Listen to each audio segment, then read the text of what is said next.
안녕하세요. 부천의트만의원 대표원장 박지영입니다. 유난히 더웠던 이번 여름 더위가 물러가고 드디어 덥지도 춥지도 않은 최적의 계절, 가을이 왔습니다. 가을은 독서의 계절이라고도 하고요. 그런데 유독 이 가을이나 찬바람이 불면 반가워하지 않는 분들이 계세요. 바로 알레르기 비염, 계절성 비염 환자분들입니다.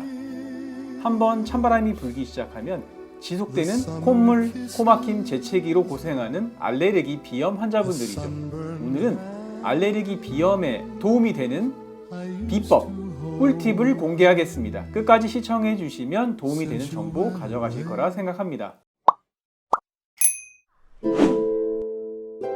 알레르기 비염 왜 생기는 걸까요? 알레르기 비염은요, 동물 털이나 진딧물, 돼지 풀, 꽃가루 등의 항원에 노출되면 우리 몸에서 과민 면역 반응을 일으켜서 그렇다고 이야기를 하는데요. 줄줄 흘러내리는 콧물, 코맹맹이 소리, 시도 때도 없는 재채기는 중요한 프리젠테이션을 앞두고 자신감을 잃게도 하고요.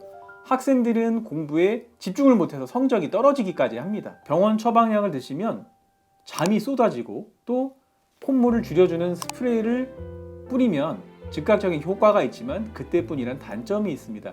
이 지긋지긋한 알레르기 비염 없애는 비법 어디 없을까요? 한의학적으로는 비염에 대한 여러 가지 견해가 있을 수 있는데 저는 환자분들께 한마디로 말씀드립니다. 우리 몸, 특히 코와 기관지의 점막은요, 촉촉한 점액으로 코팅이 되어 있어서 알레르겐, 외부 항원이라든가 화학물질, 유독물질들을 흡착해서 면역 반응으로 흡수하는 필터 역할 또는 검문소 역할을 하는데요.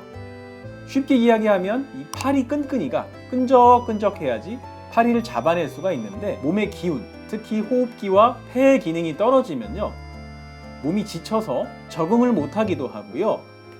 코 점막까지 영양분을 보내서 코팅을 못 해줍니다. 그러면 점막이 마르게 되고 이러한 유독 물질들이 우리 몸으로 무사 통과해서 염증을 일으킨다, 이렇게 말씀드립니다. 한의학적으로는요, 전신과 특히 장부 중에서 폐의 기능을 끌어올려 줄 수 있는 한약을 본인 체질에 맞게 처방합니다. 그럼 비염의 효과적인 혈자리는 어디가 있을까요? 첫 번째는 영향혈입니다. 영향혈은요, 양쪽 콧망울 옆에 쏙 파인 곳입니다. 이 영향은 한자를 보면 향기를 맞이하러 가는 곳이란 뜻입니다. 침치료로도 충분히 도움이 되는데요. 이렇게 볼펜 끝으로 지압을 하시거나 손끝으로 지그시 문지르고 누르기만 해도 효과가 있고요. 영향혈은 코골이에도 효과가 있습니다. 두 번째는 영향 위에 상영향혈입니다. 비익혈이라고도 말하는데요. 양쪽 콧날개 옆으로 눌렀을 때 찌릿하게 아픈 부분입니다. 세 번째는 인당혈입니다. 양 미간과 콧날이 만나는 곳으로 여기는 스트레스에 대한 진정 효과 그리고 어지럼증에도 효과가 있습니다. 네 번째는 상성혈입니다.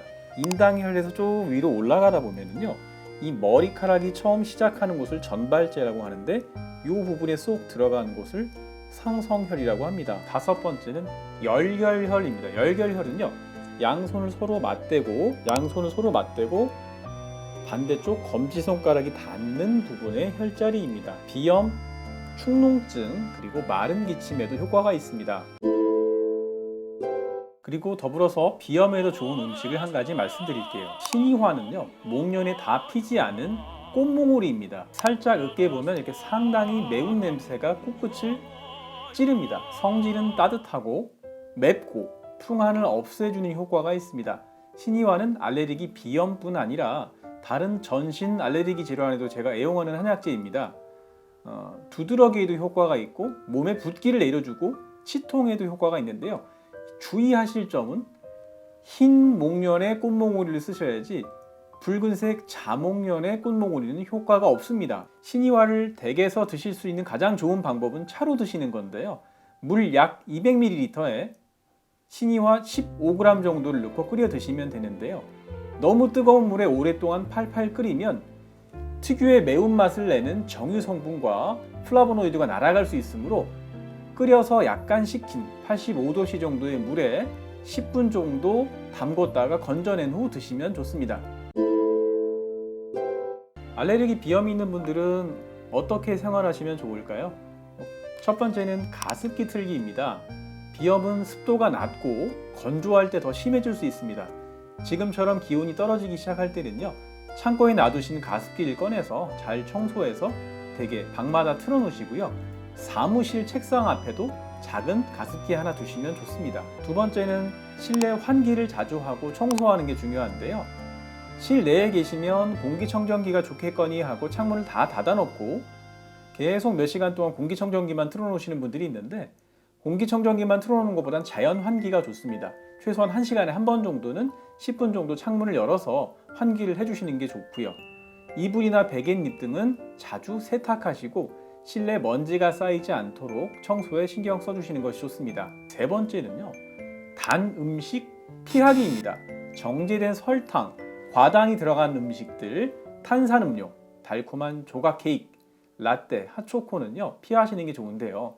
정제된 당은 인슐린 저항성을 떨어뜨려서 비만의 주범이 될 뿐 아니라 알레르기를 유발하는 물질인 히스타민의 분비를 촉진하기 때문입니다. 비염이 좋아질 때까지는요, 댁에서 설탕통은 치워버리시고 단 음식은 멀리 하세요. 여러분, 좀 맛없으면 어때요? 건강해지는 게 더 중요하지 않을까요? 네, 이번 시간에는요, 알레르기 비염에 대한 이야기로 비염에 도움이 되는 특효 혈자리들 알려드렸고요. 신의하차, 그리고 도움되는 생활습관을 말씀드렸습니다.